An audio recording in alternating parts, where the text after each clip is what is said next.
Hello, Mzansi, and welcome back to our channel. And in today's video, we want to go into the video that was trending last week on X, formerly Twitter, that had the internet completely split because Zizi Moloko mentioned multi-dating and the internet was just not ready for it.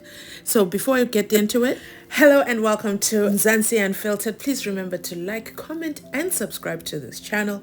This video has a little bit of a different twist to it, and I believe there's lessons learned for everybody to go through, because social media can be one of the deepest and darkest places.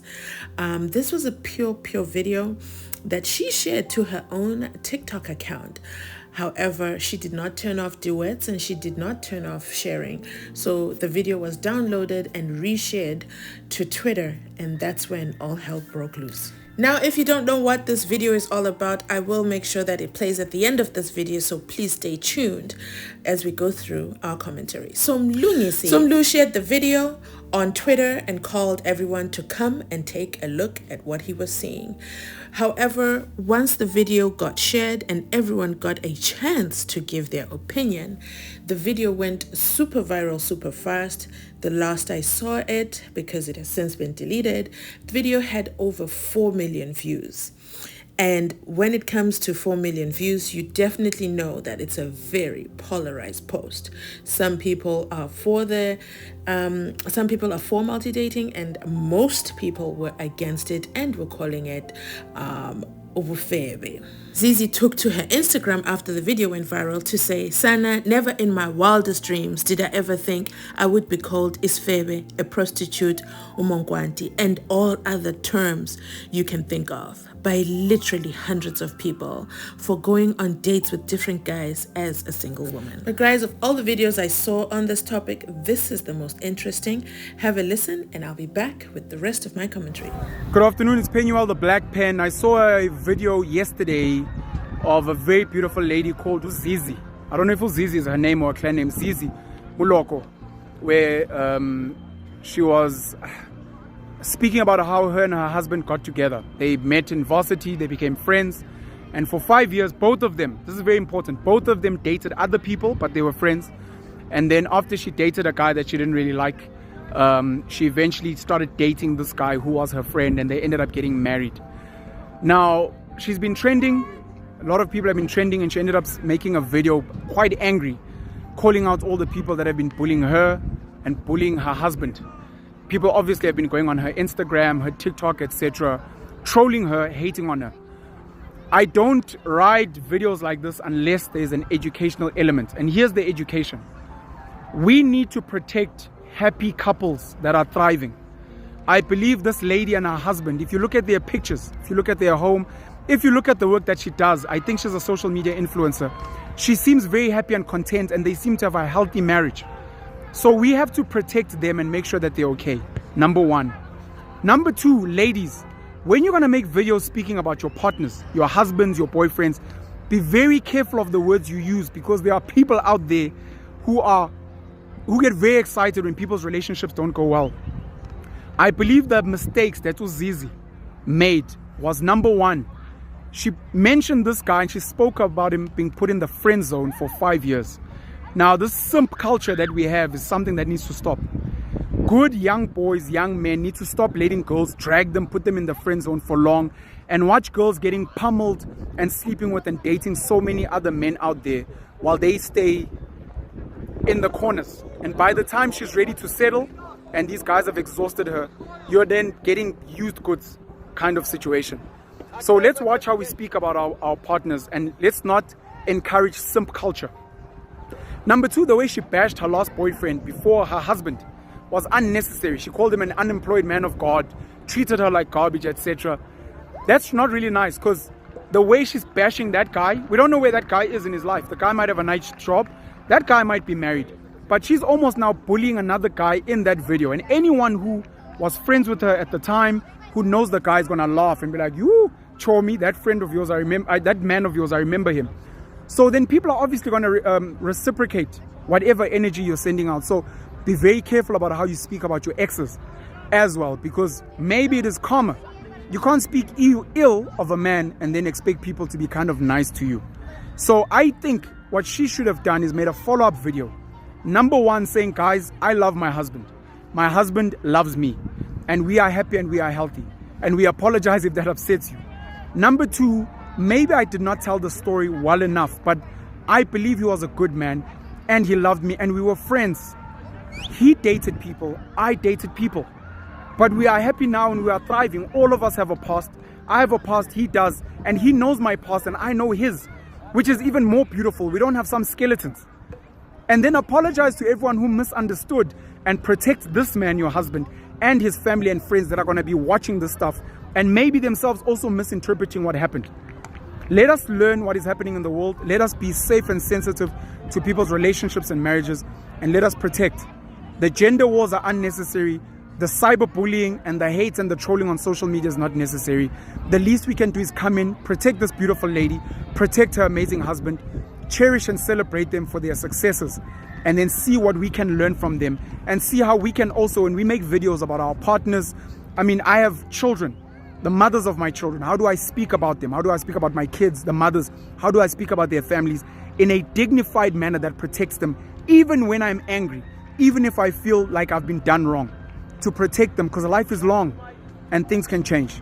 So Siswami Zizi, Moloko, and her husband, I wish you guys a very amazing, long, fruitful marriage, and I wish you guys more and more success. And I hope that all of this stuff that's trending on social media doesn't dent your relationship with each other or your relationship with your friends and family members. So that was the voice of Penuel the Black Pen, and for the most part I agree with what he said, especially about sharing your relationship on social media, protecting your partner, their family, and his friends, because what you say can be mistaken by your in-laws in her case, because she is married. They do have a beautiful home and she has a beautiful career according to what she is sharing on social media. Was it necessary for her to bring up her ex unemployed boyfriend? No, I don't think so. Was that part of, I thought she wanted to add it as a light air or a joke, but in the same breath she was throwing shade at that man unnecessarily. That relationship is over, done, and closed. She's now married to somebody else. She did not need to bring that man into this video, although some might argue that it is her experience and her experience to share. But ultimately she shared this video where she spoke of that man, and I believe because she spoke of the unemployed Christian dude, this is the main reason why social media went viral with this, beyond the fact that she mentioned multi-dating, because by the time she mentions the word multi-dating, that is further down in the video. But hey, those are my opinions on this. Comment down below what you think about it. Remember to protect happy couples that are thriving on social media. And when making videos, be careful of the words that you use, especially around the simp culture. Do make sure you give her a follow, as well as Penuel the Black Pen, because I think he mentioned some really, really valid points. And for those that haven't watched the video, I'm gonna let it play. And thank you so much for watching. Have you subscribed yet? What are you waiting for? Please make sure to subscribe to the channel as we bring you more TikTok trends. Something I've learned about social media is that if you want to be present with platforms, kuyofuneka ufunde to be a tough cookie. Like, you have to completely emotionally disinvest, and you need to learn to be strong. Like, you need to learn to be strong. Otherwise, you're to pambani. Like, you will lose your everlasting mind. You're to pambani. And I think I'm realizing more and more that it is futile. Like, completely futile to try explain yourself. Completely futile. Like, ayikho ini.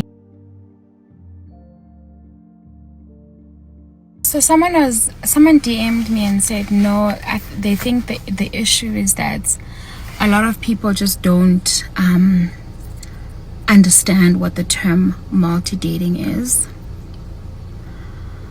Fine. But even if that's the case, that's what we call people.